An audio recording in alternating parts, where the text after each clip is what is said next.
Você já se perguntou quem é Jesus? Muitas pessoas confundem Deus com o próprio Filho Jesus. Talvez você já tenha feito essa pergunta, né? Sobre quem é Jesus. Nós vamos analisar aqui o que diz as Escrituras sobre o personagem Jesus. Veja o caso do anjo Gabriel. Ao anunciar o nascimento de Jesus, o anjo Gabriel ele fez o seguinte anúncio, que está registrado em Lucas capítulo 1, versículo 31 e até o 33. Vamos ler aqui o texto? Eu vou ler aqui na Bíblia Almeida, o que diz o texto de Lucas capítulo 1, 31 a 33, que diz assim: Eis que em teu ventre conceberás e darás à luz um filho, e por-lhe-ás o nome de Jesus. Esse será grande e será chamado Filho do Altíssimo. E o Senhor Deus lhe dará o trono de Davi, seu pai. Ele reinará eternamente na casa de Jacó, e o seu reino não terá fim. O que diz o texto? Que o nascido seria chamado Filho de Deus. Então, aqui nós vemos Filho do Altíssimo, e Deus lhe daria o trono de Davi.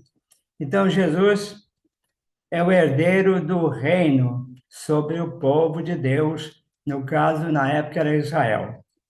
Mas como é que podia acontecer de Jesus ele ele vir à Terra e nascer aqui como humano? Nós podemos ver aqui um texto da Bíblia que o apóstolo Paulo ele menciona Jesus como exemplo de humildade, mas também esclarece muita coisa.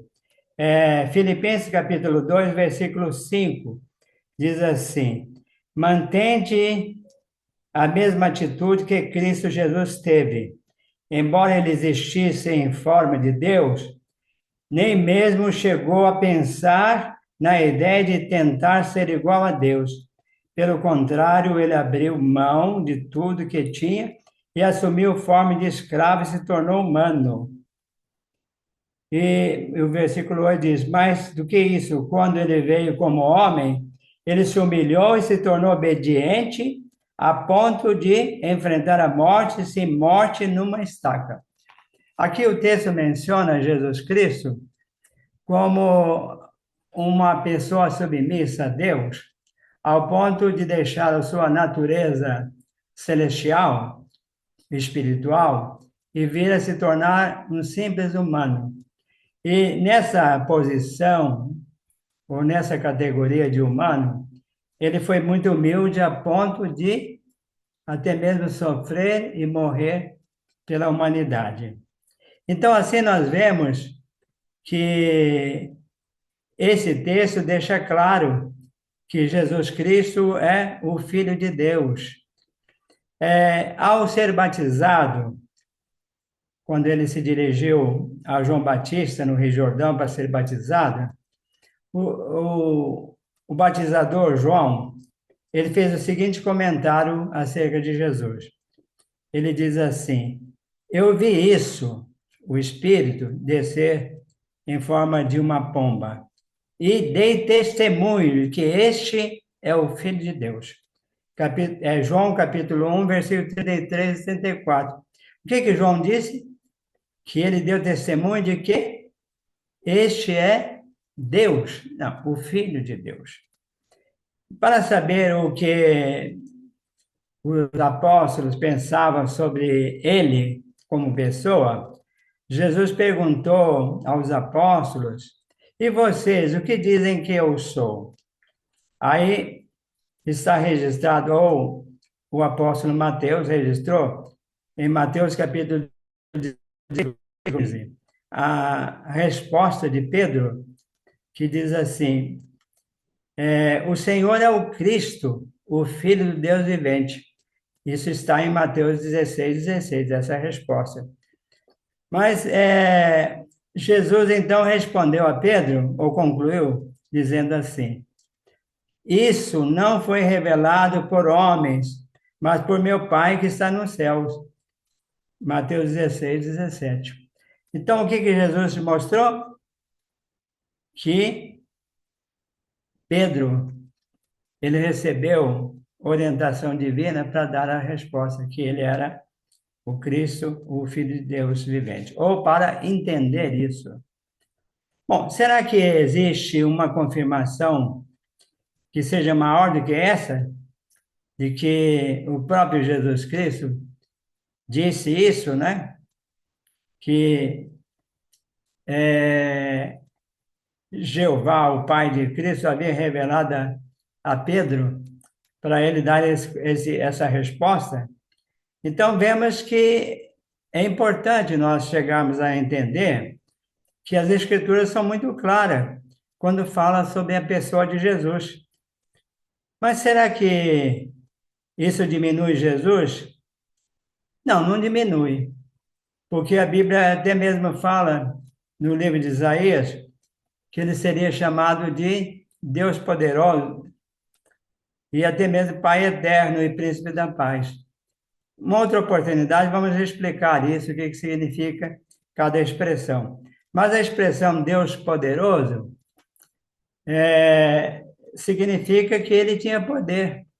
E realmente Jesus teve poder e usou esse poder quando esteve na terra por curar toda sorte de padecimento e enfermidades e até mesmo ressuscitar mortos. Mais do que isso, né? Jesus, ele ensinou a verdade sobre Deus. Por exemplo, quando nós vemos lá no livro de João, o Evangelho de João, no capítulo 1, vemos que no versículo 18 diz que ninguém jamais viu a Deus, mas o Deus unigênito que está na posição junto ao ser do Pai é que tem explicado, ok? Pode nos dizer mais sobre Jeová ou o Pai do que qualquer pessoa.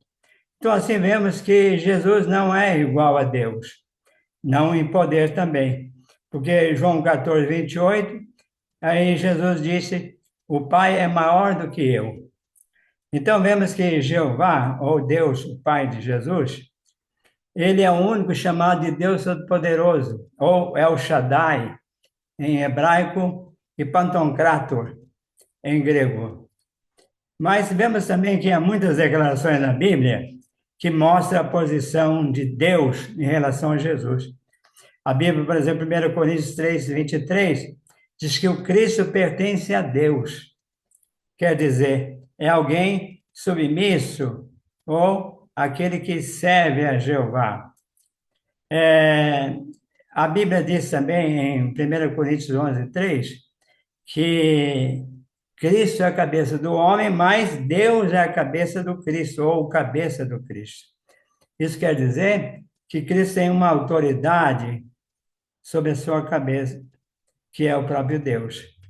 Então, vemos que, segundo a Bíblia, então Jesus Cristo é o Filho de Deus, porque a Bíblia explica também que ele é o primeiro Filho de Deus, é o primogênito de toda a criação, como está em Colossenses capítulo 1, versículo 15. E nós vemos que Jeová, ele é de eternidade a eternidade, conforme diz o Salmos 90, versículo 2. Já Cristo teve princípio, porque a Bíblia diz em Apocalipse 3,14 que ele é o princípio da criação de Deus. Então, veja bem, hoje nós vemos que quando analisamos na própria palavra de Deus quem é Jesus, então vemos que é preciso entender que a hermenêutica, bem como a exegese, torna claro que esses textos estão em harmonia e eles são a verdade sem distorção. Bem, então assim nós vemos que quando todas as coisas forem sujeitas a Jesus, porque a Bíblia diz que Jesus vai reinar até que Deus lhe tenha posto todos os inimigos debaixo dos seus pés. O texto de 1 Coríntios, capítulo 15, 25 a 28, mostra que, no final, Jesus vai entregar o reino a seu Deus e Pai. E aí Deus vai ser todas as coisas para com todos. 1 Coríntios, capítulo 15, versículos 25 até o 28, nós lemos o seguinte, sobre Jesus Cristo, o papel dele. 25 diz assim: pois ele tem de reinar até que Deus lhe tenha posto todos os inimigos debaixo de seus pés. E o último inimigo a ser reduzido a nada é a morte, pois Deus lhe sujeitou todas as coisas debaixo dos pés, mas quando ele diz que todas as coisas foram sujeitas, é claro que não inclui aquele que sujeitou todas as coisas.